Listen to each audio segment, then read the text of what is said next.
take a deep gill. Your student FNP, I'm going to be doing a respiratory exam. For the for grading purposes, is it okay if I record this video of me assessing you for my professor? It's going to be uploaded on YouTube. Yeah. Perfect. Thank you so much. And I'm going to go ahead and wash my hands. Washing my hands. Alright, I'm going to go ahead and start off by assessing your chest wall. I'm checking for any labored breathing, any shallow breathing, any respiratory distress. I'm going to be assessing your chest wall anteriorly and posteriorly. I don't see any respiratory distress. I'm going to place my hand on your shoulder to kind of figure out what your respiratory rate is. And right now, I feel like your respiratory rate is 17 because you're relaxed and just kind of breathing away. Alright, so next what we're going to go ahead and do is I'm going to go ahead and give you an AP ratio. It's your anterior, posterior, just trying to see what your breathing pattern is. And I'm giving you a ratio of 1 to 2, and that's because you're not showing any signs of a barrel chest, which would be 1 to 1, or anything worse than that, okay? I'm going to go ahead and start off by checking your respiratory excrusion. I'm going to place my fingers underneath your diaphragm, and you're going to go ahead and take a deep breath in and let it out, okay? Perfect. And go ahead and take a deep breath in. Let it out. Perfect. And I see that my hands actually expanded out and in. So that's actually a sign of that she is expanding her lungs as she's breathing.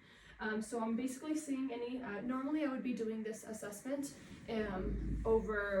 underneath the clothes, but for the sake of my patient's privacy, we're going to go ahead and just perform all the exams over her clothes. So just want to relate that. I'm going to go ahead and just kind of I'm checking for her lips. Her lips are showing no signs of cyanosis. They're nice and pink. I'm checking her fingers. Her fingers are not showing any signs of clubbing, no signs of cyanosis, no tanning or staining of the finger beds. Basically not showing any respiratory distress whatsoever. There's no deformities with her chest wall, so that's anteriorly and posteriorly. I'm just verbalizing as I'm assessing as well. So no abnormalities with her chest wall and no signs of respiratory distress. So next what we're going to go ahead and do is I'm going to go ahead and just palpate. I'm going to check right here and just palpate all through your chest wall. Everything I do on the front is the same thing I'm going to do on the back. I'm going to go and do on the front first, and then we'll move to the back, okay? And I'm just palpating. I'm checking for any masses, anything protruding. I don't see anything protruding. I don't see any masses. I'm not feeling for anything abnormal here. Still going to palpate, continue to palpate.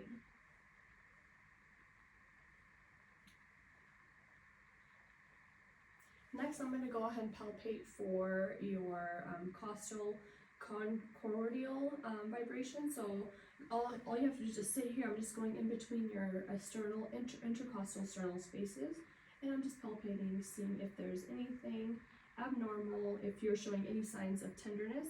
This is actually considered a concordial tenderness. Any pain? Mm-hmm. All right.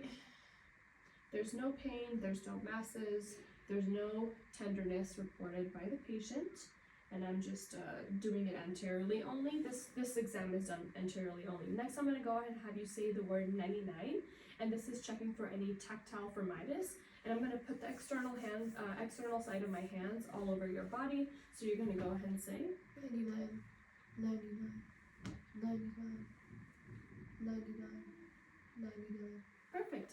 So this actually showed that patient is the vibration is bilaterally equal, and it's equal on the same sides, and there's no signs of any kind of obstruction or any kind of protrusion inside her lungs.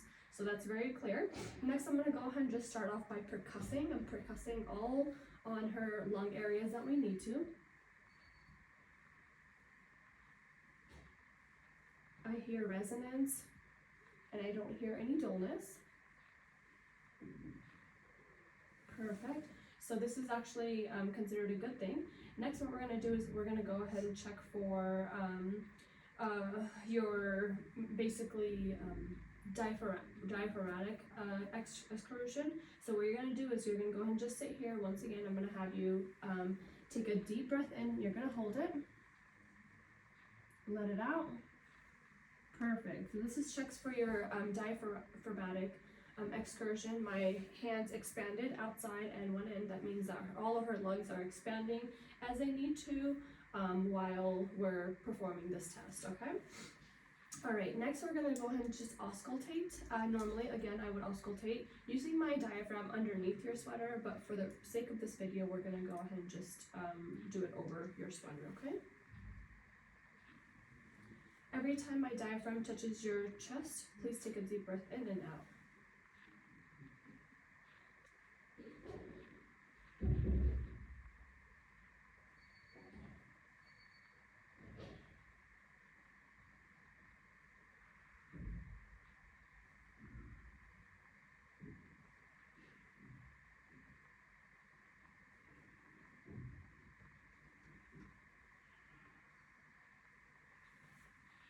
I didn't hear any signs of crackles. I didn't hear any wheezing bilaterally.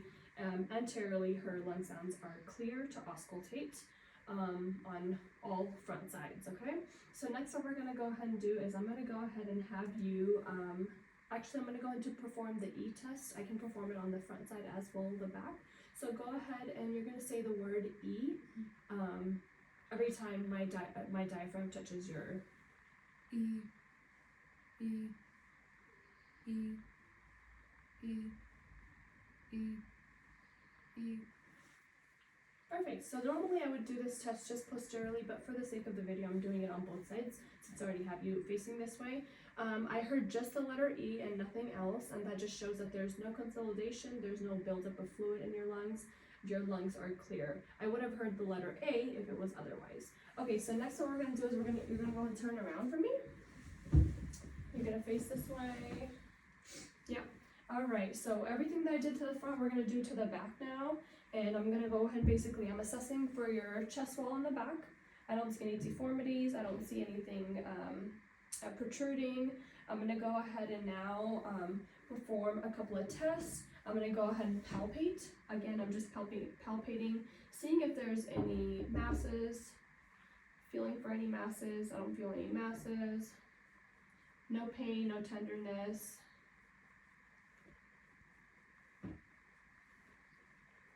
Perfect. I'm just going in between your intercostal spaces. Next, I'm going to go ahead and note that you are, sorry about that. Next, I'm going to go ahead and just kind of check for the costal concordial, and that's going to go in between your spaces as well, your intercostal spaces. I'm checking for any pain, any tenderness, again. Any tenderness? Perfect. Alright, so I'm going to go ahead and start off by percussing your chest wall posteriorly now, okay? I'm going in between your chest wall and I'm hearing resonance.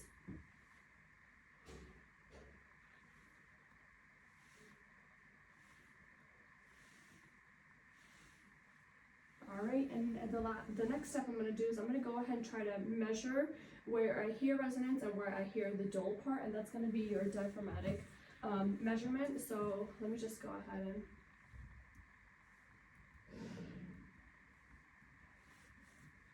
perfect. I heard it. I didn't hear it here and I heard it here, so I'm going to go ahead and measure this space. This space is 4.5. So that's actually considered normal finding. Anything between 3 to 7 is considered normal, okay?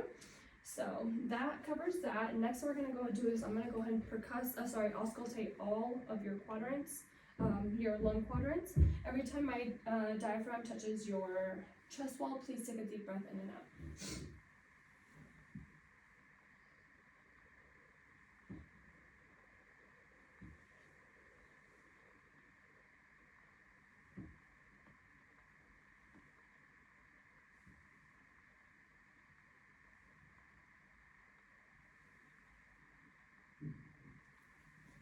Okay, I heard clear breath sounds. I heard no wheezing. I didn't hear any crackles or any bronchi, anything abnormal.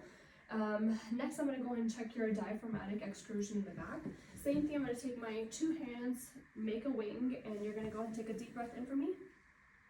Hold it, and let out. Perfect.